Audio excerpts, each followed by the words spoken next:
اہم بات کے ساتھ ایک بار پھر حاضر ہیں۔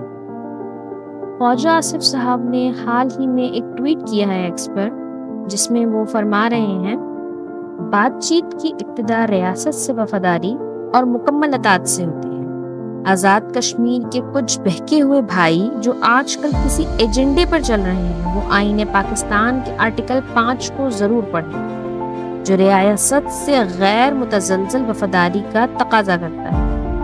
لیکن اس سے بھی اہم اللہ تعالیٰ کا یہ ارشاد ہے، اس کا ترجمہ ہے، جو لوگ اللہ اور اس کے رسول سے جنگ کرتے ہیں اور زمین میں فساد پھیلانے کی کوشش کرتے ہیں، ان کی سزا یہ ہے کہ انہیں قتل کیا جائے یا سولی چڑھا دیا جائے، یا ان کے ہاتھ اور پاؤں مخالف سمتوں سے کاٹ دیے جائیں، یا انہیں ملک بدر کر دیا جائے۔ یہ ان کے لیے دنیا میں رسوائی اور آخرت میں بڑا عذاب۔ اس وقت کشمیر کے لوگ جو اپنے حقوق کی جنگ لڑ رہے ہیں، ان کے لیے آیت کوٹ کی ہے۔ اس میں انہوں نے کشمیریوں کو فساد پھیلانے والا کہا، انہیں غدار اور غیر ملکی ایجنڈے پر چلنے والا کہا۔ یعنی اس ملک میں جو شخص اپنے حق کے لیے نکلے گا وہ غدار ہے۔ وہ اور خود جو انہوں نے شاید اللہ اور اس کے رسول کے خلیفہ کی جگہ اپنے آپ کو رکھا ہے۔ کام تو خیر ان کے یزید جیسے ہیں، نہتے کشمیریوں پہ اسٹریٹ فائرنگ کرنا، ان کے گھروں میں گھس کر چادر اور چار دیواری کا تقدس پامال کرنا، کون سی اسلامی ریاست کا قانون؟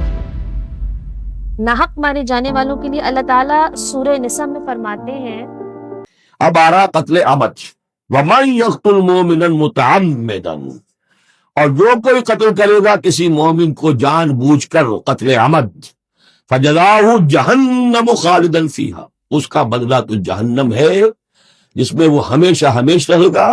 وَغَضِبَ اللَّهُ عَلَيْهِ، اور اللہ تعالیٰ کا غضب اس پر ہوگا، وَلَعَنَهُ، اور اللہ نے اس پر لعنت فرمائی، وَأَعَدَّ لَهُ عَذَابًا عَظِيمًا، اور اس کے لیے بہت بڑا عذاب تیار کیا ہے۔ یہ جو آیت ابھی آپ لوگوں نے سنی، اس میں تو سخت عذاب بتایا گیا ہے ان لوگوں کے لیے جو ناحق کسی کا قتل کرتے ہیں۔ سورہ مائدہ کی جو آیت خواجہ صاحب نے کوٹ کی ہے، وہ تو اسرائیلیوں کی پوری کرتی ہے جنہوں نے فلسطین میں ایک بڑا فساد برپا کیا۔ اگر ایک تو تمہیں شوق ہے فساد کے خلاف لڑنے کا، تو پھر بھیجے فورسز کو اور بچائے فلسطین کو۔ وہاں تو زبانیں بند ہو جاتی ہیں۔ یہ کشمیری تو ہمارے مسلمان بھائی ہیں جو اپنا حق مانگ رہے ہیں، آپ انہیں فساد پھیلانے والوں سے تشبیہ دے رہے ہیں۔ نہایت افسوس و شرم کی بات ہے۔ خواجہ آصف صاحب، آپ کو اللہ سے معافی مانگنی چاہیے۔ ایک تو آپ نے ایک قرآنی آیت کو مس انٹرپریٹ کیا، غلط جگہ کوٹ کیا اور اس سے لوگوں کو غلط چیز سمجھانے کی کوشش کی، اور دوسرا کشمیریوں سے کہ آپ نے ان کی دل آزاری کی، انہیں غدار اور فساد پھیلانے والا۔ اسی کے ساتھ اب ہمیں اجازت دیں، اللہ حافظ۔